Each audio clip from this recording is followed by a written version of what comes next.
जिसमें एक दूसरे के लिए कंसिडरेशन है, that is called agreement.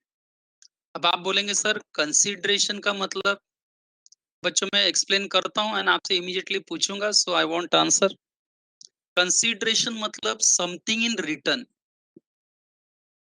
Consideration means something in return. जरा लिखिए आंसर, बताइए व्हाट इज कंसिडरेशन। मानव कहता है मनी। मानव ने जवाब दिया मनी। तो मानव से मैं कहना चाहूंगा कि money is one part of consideration, it is one example of consideration. जब हम कहते हैं समथिंग इन रिटर्न, इसका मतलब not always in terms of money. Okay बच्चों, मैं आई गिव एग्जांपल। कंसिडरेशन मतलब something in return. For example, मैं अपने इस A1 क्लासेस में आके लेक्चर ले रहा हूँ, तो इसके बदले A1 मुझे मेरा प्रोफेशनल फी देगा, जैसे कि मानव ने कहा पैसे देंगे। हाँ सही है। इसमें क्या था, मैंने प्रॉमिस किया लेक्चर देने का एंड मेरे प्रॉमिस के बदले A1 ने प्रॉमिस किया मुझे पैसे देने का। तो ये हो गया ना कंसिडरेशन फॉर ईच अदर, यानी मेरे पढ़ाने के बदले मुझे क्या मिला। तो मानव के हिसाब से मुझे पैसे मिले, सही बात है, पैसा कंसिडरेशन है। लेकिन एक बात मान के चलिए कि मैं A1 से कहता हूँ, A1 क्लासेस से, कि मुझे पैसे मत दीजिए, मैं प्रॉमिस करता हूँ कि मैं लॉ पढ़ाऊंगा बट मुझे पैसे नहीं चाहिए, पैसे के बदले आप मुझे 50 किलो चावल दे दीजिए। तब बताइए, लेक्चर लेने के बदले कुछ मिला मुझे? आंसर दीजिए बच्चों, कुछ मिला? यस, क्या मिला? क्या मिला बच्चों? A1 में लेक्चर लेने के बदले मुझे क्या मिला? 50 किलो चावल। तो हुआ ना समथिंग इन रिटर्न। वही मैं कह रहा हूँ कि जब कोई एक दूसरे को प्रॉमिस देता है with consideration, something in return, उसी को एग्रीमेंट कहते हैं। एवरी प्रॉमिस और set of promises forming consideration for each other. Okay, simple example लेता हूँ। I promise to sell car, I promise to sell car for ₹1 lakh. मैंने आपको ऑफर दिया, will you purchase my car for ₹1 lakh. ये मैंने आपको offer दिया, आपने कहा एब्सोल्युटली नो, मैटर खत्म हो गया जब नो बोल दिया तो। जब आपने मेरा ऑफर एक्सेप्ट नहीं किया तो एग्रीमेंट होने का कोई सवाल ही नहीं है बच्चों। अब मैं वही ऑफर किसी और को दे दूंगा। मान लो मैंने मेरा ऑफर आपको दिया, आपने इमीडिएटली रिजेक्ट कर दिया, ये कोई एग्रीमेंट नहीं हुआ क्योंकि मेरा ऑफर आपने एक्सेप्ट नहीं किया। लेकिन यही ऑफर जब मैंने विकास सर को दिया कि sir will you purchase my car for ₹1 lakh, and Vikas sir ने कहा yes sir I promise to purchase your car for ₹1 lakh. तो ये क्या था, ये मेरे प्रपोजल को उन्होंने एक्सेप्ट किया, या हमारे बीच में एक एग्रीमेंट हो गया। Are you getting this student? Yes everyone, any doubt you can ask, huh? Feel free to ask any doubts. Yes, any funny doubts are also welcome, because you ought to get doubts in this particular subject law, क्योंकि first time पढ़ रहे हैं, बहुत सारी चीजें आपके लिए नई होंगी, बहुत सारे शब्द आपके लिए नए होंगे। ये स्टूडेंट्स, किसी ने डाउट पूछा नहीं अभी तक, सब बोल रहे हैं समझ में आ रहा है, ठीक है, गुड, वेरी गुड। ओके बच्चा, अभी ये तो एग्रीमेंट का बात हो गई है। अब मैं थोड़ा स्क्रीन नीचे लेके जा रहा हूँ, तो आप ध्यान से देखेंगे। देखो पढ़ने का, हाँ डाउट है लगता है। What is difference between law and the act? What is difference between law and the act? Basically there is no difference between law and the act. अगर आप पूछते मुझे कि what is difference between act and the rules, तो इसका difference था बच्चों। Okay, law और एक्ट एक ही बात है। इतना ही कि यहाँ पर जैसे कि लॉ को हम थोड़ा जनरलाइजेशंस में ले लेते हैं। मैं बताता हूँ आपको कैसे, ट्राई टू अंडरस्टैंड। अगर मैं आपसे कहूँ टैक्स लॉ पढ़ना है आपको, टैक्स लॉ पढ़ना है, बिजनेस लॉ पढ़ना है, तो बिजनेस लॉ में आप इंडियन कॉन्ट्रैक्ट एक्ट भी पढ़ेंगे, पार्टनरशिप एक्ट भी पढ़ेंगे, कंपनीज एक्ट भी पढ़ेंगे, क्योंकि ये सारे एक्ट मिला के इनका जो ग्रुप होता है उसको हम कहते हैं बिजनेस लॉ, मर्केंटाइल लॉ।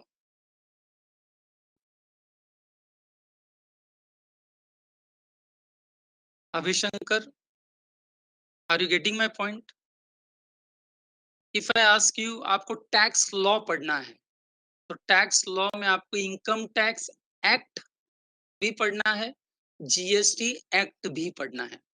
तो act is a single and act के ग्रुप को हम लॉ कहते हैं। Are you satisfied? यस, आगे बहुत सारा डिस्कशन होगा बच्चों, ask any doubt. Very good. Yes, अब जैसे कि बच्चों मैंने अभी भी एक शब्द कहा कि अभिशंकर ने पूछा था what is difference between law and act.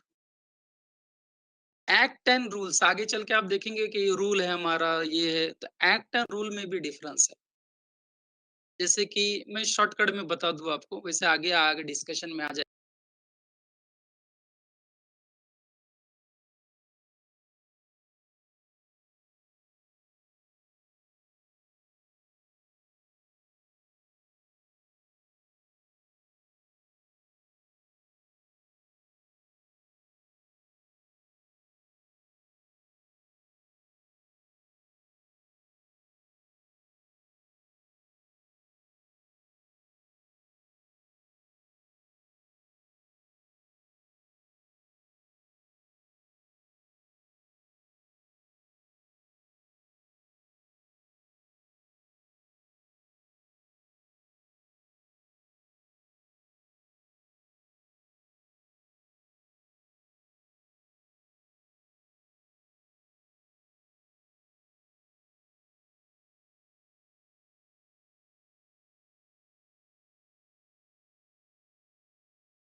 Shortcut में बता दूं आपको, वैसे आगे आगे डिस्कशन में आ जाएगा बच्चों।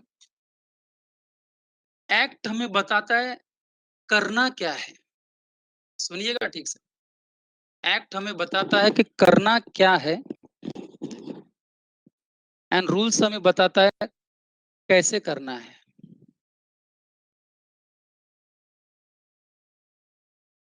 Act explains what to do and rules explain how to do. That is basic difference. Yes. Act and rules. Savio, मैं अभी वही बता रहा था. I hope you understood. Again I will repeat.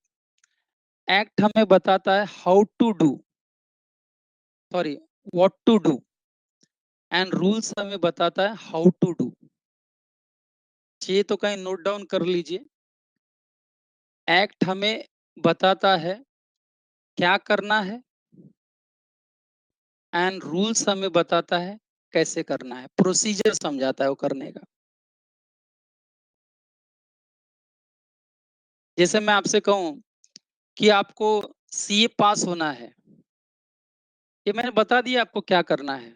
अब कैसे करना है, कितने घंटे पढ़ना है, कैसे पढ़ना है, ये जो मेथड है ये रूल्स हो जाएगा. Yes. Savio, understood. Yes. Okay, no problem. मैंने कहा ना, जो डाउट आएगा माइंड में पूछते चलिए आप. ओके, डाउट्स आने ही आने हैं आपको. फर्स्ट टाइम टॉपिक पढ़ रहे हैं आप. मैं बहुत स्लो भी जा रहा हूँ इसके लिए. शुरुआत के 2-4 लेक्चर जब तक मुझे लगता है कि आपको बहुत सारा लैंग्वेज क्लियर नहीं है, I will go very deadly slow. Okay. फिर भी कभी फास्ट हो जाऊं तो बताना, कोई टेंशन मत लेना, सब हो जाएगा क्लियर. बच्चा, after the definition of agreement you can see on the screen कि अब एक और डेफिनेशन हमारे सामने आ रहा है, दैट इज प्रॉमिस. प्रॉमिस. अब देखिए ना स्टेप्स कैसे बना है. कॉन्ट्रैक्ट, व्हाट इज कॉन्ट्रैक्ट, उसमें हमने क्या पढ़ा, an agreement enforceable by law. वहां से एक शब्द बाहर निकाले हम लोग, एग्रीमेंट. एग्रीमेंट का डेफिनेशन देखो क्या है, एवरी प्रॉमिस और every set of promise forming consideration for each other. तो इसमें से अब हम वर्ड बाहर निकाल रहे हैं, प्रॉमिस. और उस प्रॉमिस को डिफाइन किया गया. देखो प्रॉमिस की ये लाइन को जरा पढ़िए, जरा क्या लिखा है ये देखिए. कर्सर देख रहे हैं आप, आई होप ये कर्सर आपको. This line, proposal when accepted becomes promise. See the last line, section 2b. Are you getting this, student? Proposal when accepted becomes promise. That means unless and until proposal is not accepted by other party, you can't say it is promise. And when it is not promise, there is no question of any agreement. See the language.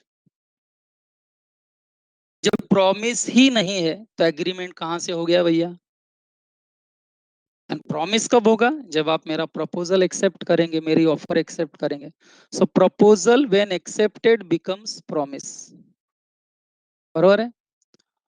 अब आप इस line के ऊपर देखिए, एक और line है, promise को डिफिनेशन में आया है. क्या लिखा है देखो, when the person to whom proposal is made, when the person to whom proposal is made signifies his assent thereto. आपको पहले लेक्चर में थोड़ा टेंशन आ गया होगा लैंग्वेज का, आप देख ही रहे हो.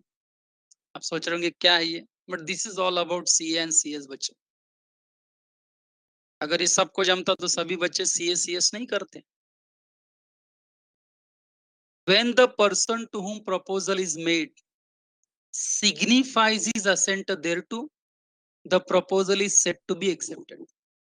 When we say the proposal is said to be accepted, जब मैं सामने वाले व्यक्ति को कोई प्रपोजल दूं एंड वो व्यक्ति उस प्रपोजल के बदले अपनी सहमति दे, हाँ बोले. बरोबर है. सहमति मतलब वो मेरे से एग्री करे. Will you purchase my car for ₹1 lakh and you said yes. तो आपका यस बोलना आपका एसेंट है. बच्चों शब्द देखिए, एसेंट. हिंदी में, मराठी में क्या बोलते हैं हम लोग उसको, सहमति. एंड अगर मेरे प्रपोजल को आपने अपना एसेंट नहीं दिया तो क्या मेरा प्रपोजल एक्सेप्ट हुआ, नहीं हुआ. एंड जब प्रपोजल एक्सेप्ट नहीं हुआ तो वो प्रॉमिस नहीं है. एंड जब प्रॉमिस नहीं है तो एग्रीमेंट नहीं है. एंड जब वो एग्रीमेंट नहीं है तो कॉन्ट्रैक्ट कहां से हो गया. उसी डेफिनेशन को आप देखिए नीचे, उसी को स्प्लिट करके लिखा है और कुछ भी नहीं है बच्चों।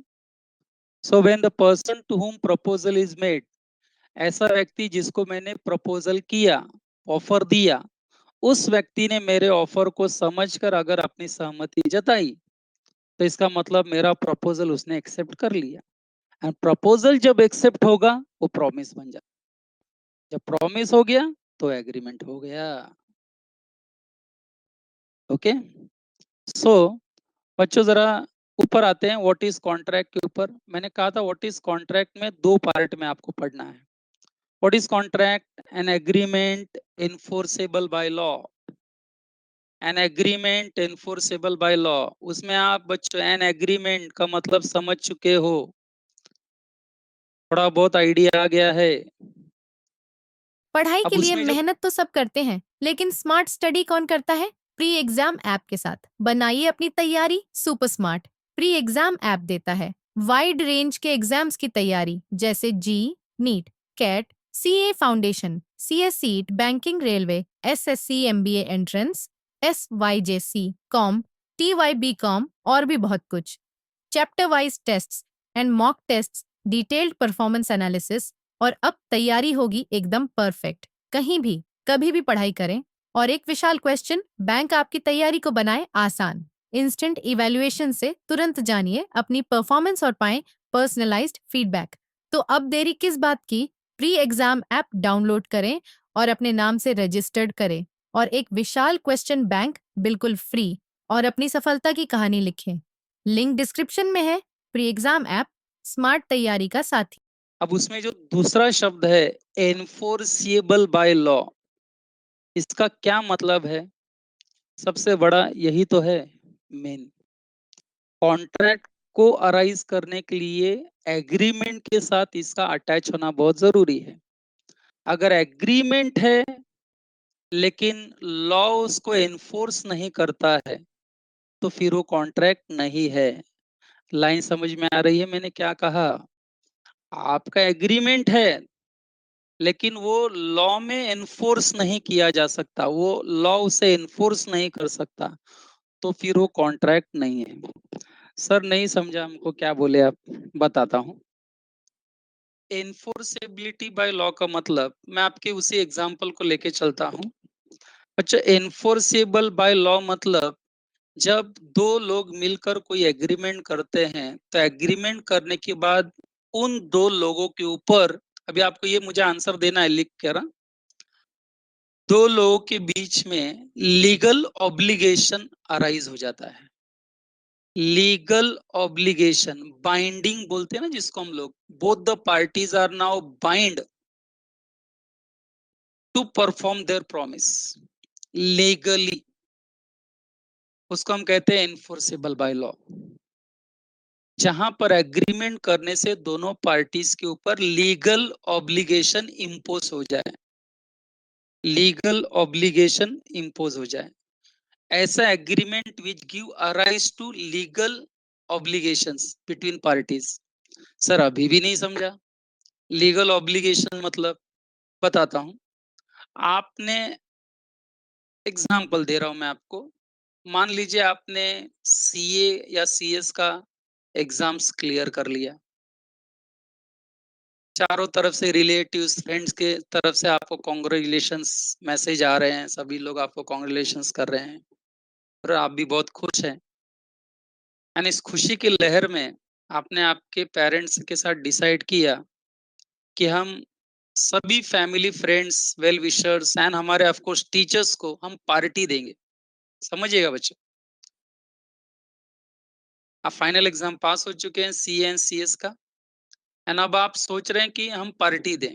आपने एक अच्छा सा होटल बुक भी कर लिया, मेनू सब तैयार कर लिया, क्या खाना खिलाना है, नाश्ता क्या कराना है, गेस्ट आएंगे, सब आएंगे, आपने दिन डिसाइड कर लिया।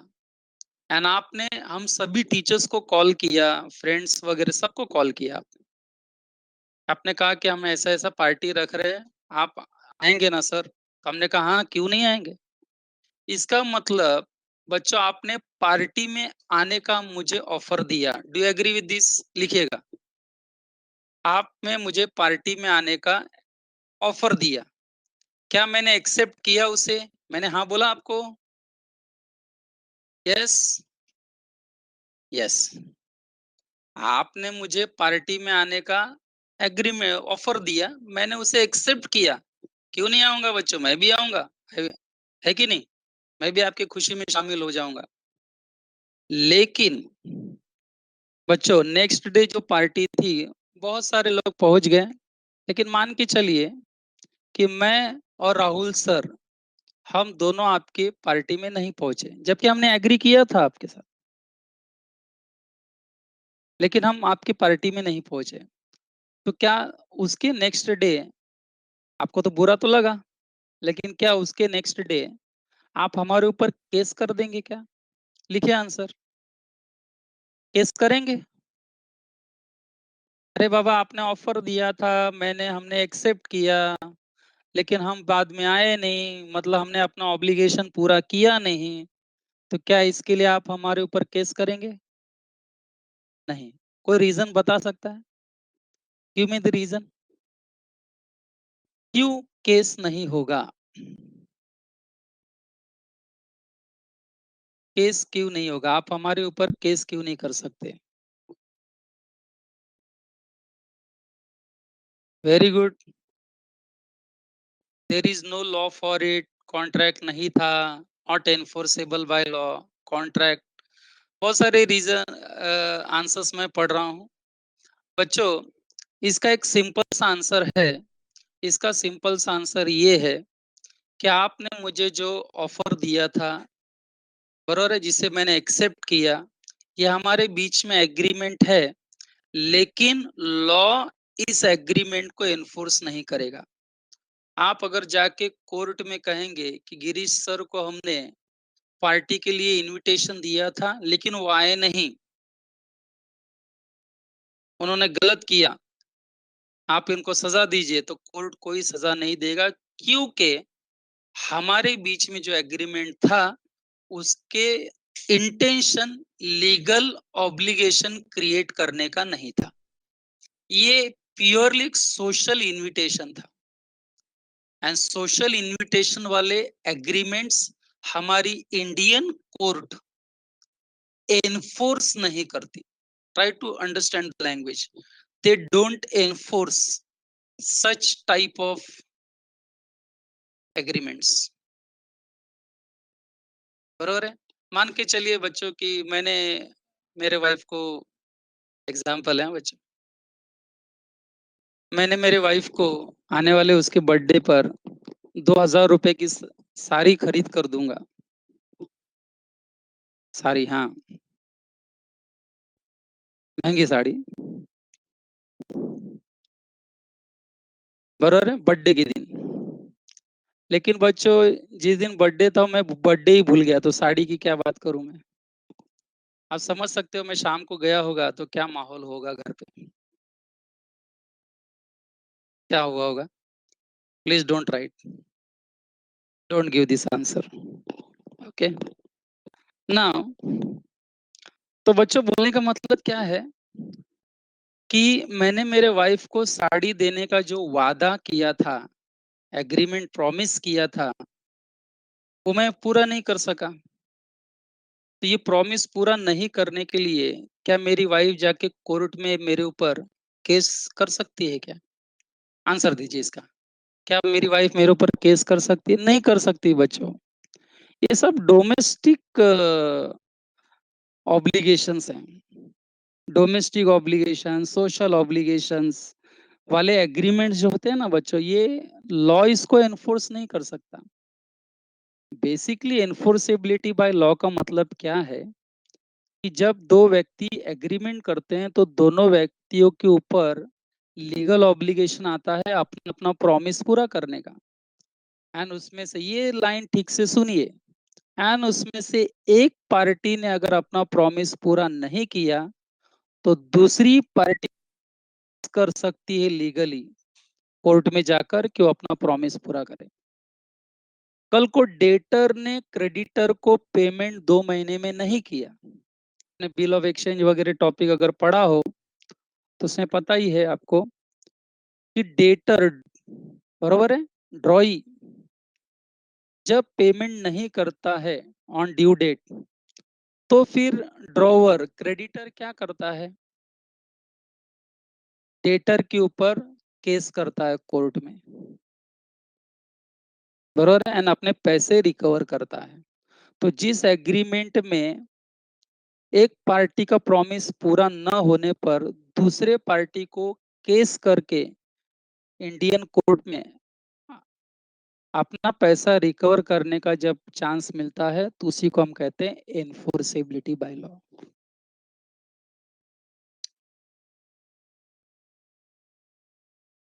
ओके बच्चों, अभी मैंने ये जो लाइन बोली, क्या ये क्लियर है? जरा देखिए, आंसर दीजिए। डाउट्स हो तो डाउट्स पूछना है। यस बच्चों।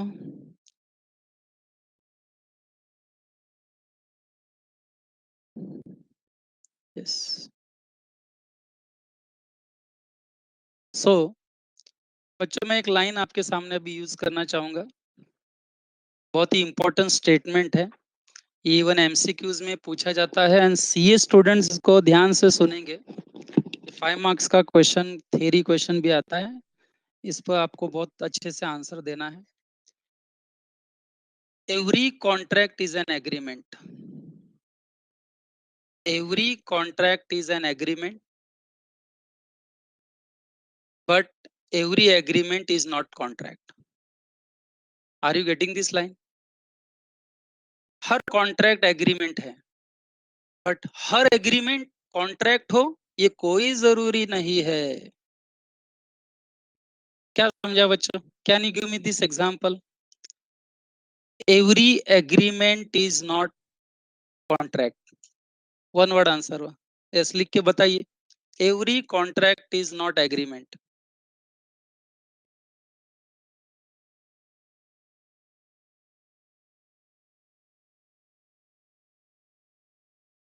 हेलो, सेंटेंस समझा आपको? मैं वापस रिपीट करता हूँ। Every contract is agreement, but every agreement is not contract. मैंने शायद रिवर्स बोल दिया, बराबर है? वापस प्रश्न कर रहा हूँ। जब आपको ये सेंटेंस पूछा जाए क्वेश्चन के तौर पर, तो आप हमेशा एग्जाम्पल वो सोशल इन्विटेशन का देंगे। आपने पार्टी में मुझे इनवाइट किया, मैंने इनविटेशन आपका एक्सेप्ट किया, लेकिन मैं आपकी पार्टी में नहीं पहुंच पाया। ये एग्रीमेंट जरूर है हमारे बीच में, लेकिन कॉन्ट्रैक्ट नहीं था, because it is not enforced in the law. Social agreements is not contract. Very good Lipsha, very good. Social agreement is not contract. Wow, what answer. Domestic agreement, again, very good. They are not agreement. They are agreement, but they are not contract. Yes, am I right? They are agreements, but they are not contracts, because they cannot be enforced in the court of law. Okay, so let us sum up again. Today's lecture, we have discussed 3 important definitions till now. One liner almost. दो बार, तीन बार पढ़ेंगे तो कुछ बच्चे इसको रट भी लेंगे immediately. So, first definition, an agreement and its enforceability by law. An agreement enforceable by law. What is agreement? Every promise or set of promise forming consideration for each other. बच्चों, consideration जब भी पूछा जाए तो don't give me the answer money or something like that. You have to give very generalized answer, something in written. Okay. And what is promise? Proposal when accepted becomes promise. Proposal when accepted becomes promise. Okay. So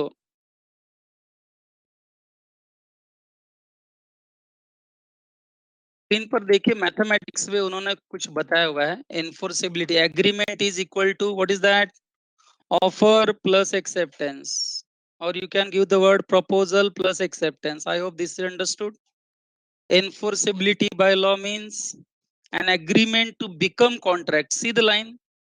agreement तभी contract बनेगा जब वो agreement दोनों party के ऊपर legal obligation डालेगा.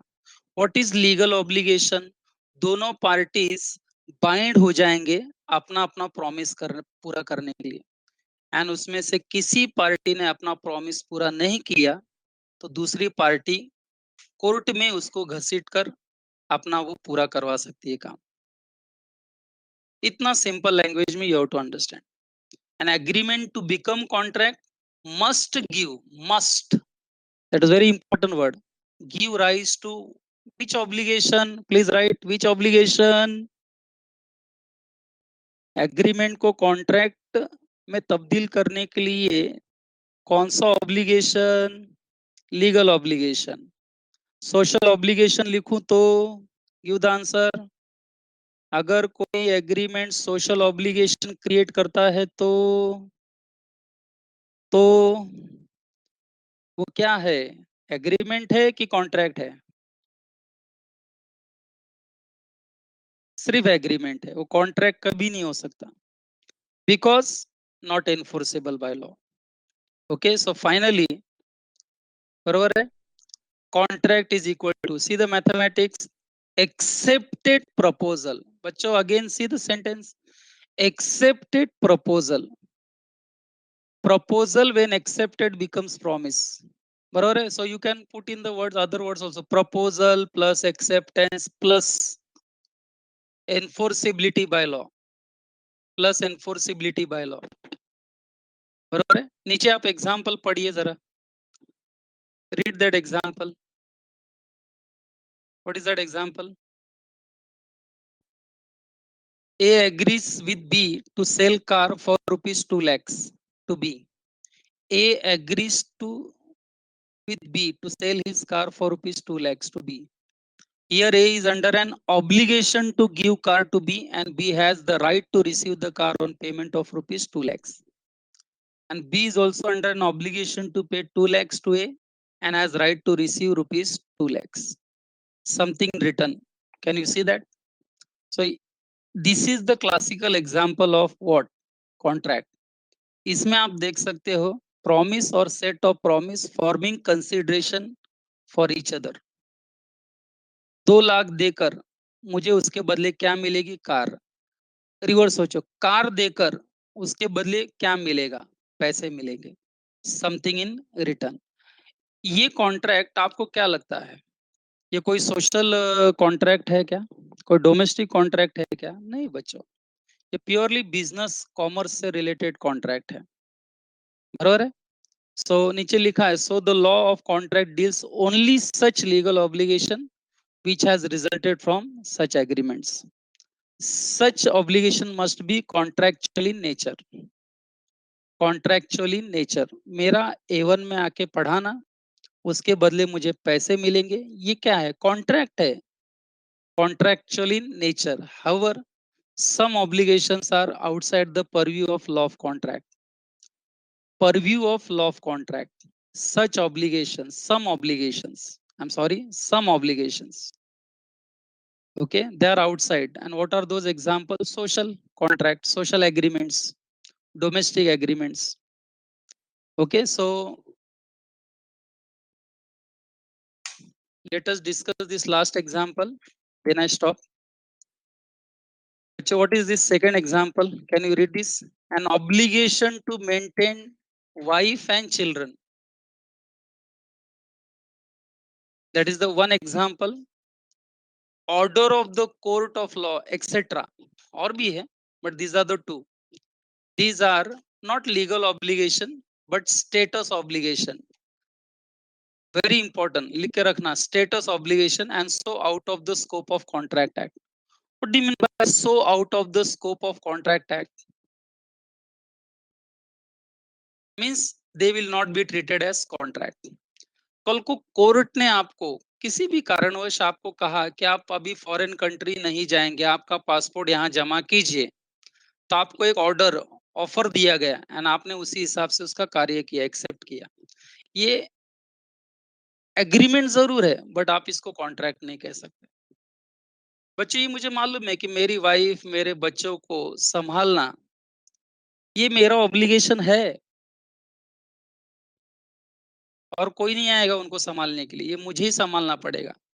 आपके पिता आपके मतलब मम्मी को, बहन को संभाल रहे हैं, ये उनका सोशल ऑब्लिगेशन है, डोमेस्टिक ऑब्लिगेशन है। इसमें लीगल ऑब्लिगेशन एज़ सच कुछ नहीं है। ऑब्लिगेशन है बट लीगल ऑब्लिगेशन नहीं है। बरोबर है? इसलिए इसको कॉन्ट्रैक्ट एक्ट के अंदर नहीं लिया जा सकता, है ना? जैसे कि एक एग्जांपल दे दूं, एक व्यक्ति अपने लाइफ से एकदम, क्या बोलते हैं उसको, उब गया था, बोर हो गया था, जॉब भी चला गया था। एक दिन रात को घर छोड़ के चला गया, बीवी बच्चों को छोड़ के चला गया। बरोबर है? मतलब अपने रिस्पॉन्सिबिलिटी से भाग गया एक तरह से। आंसर दीजिएगा जाते जाते, क्या वाइफ एंड बच्चे उनके ऊपर केस कर सकते हैं क्या?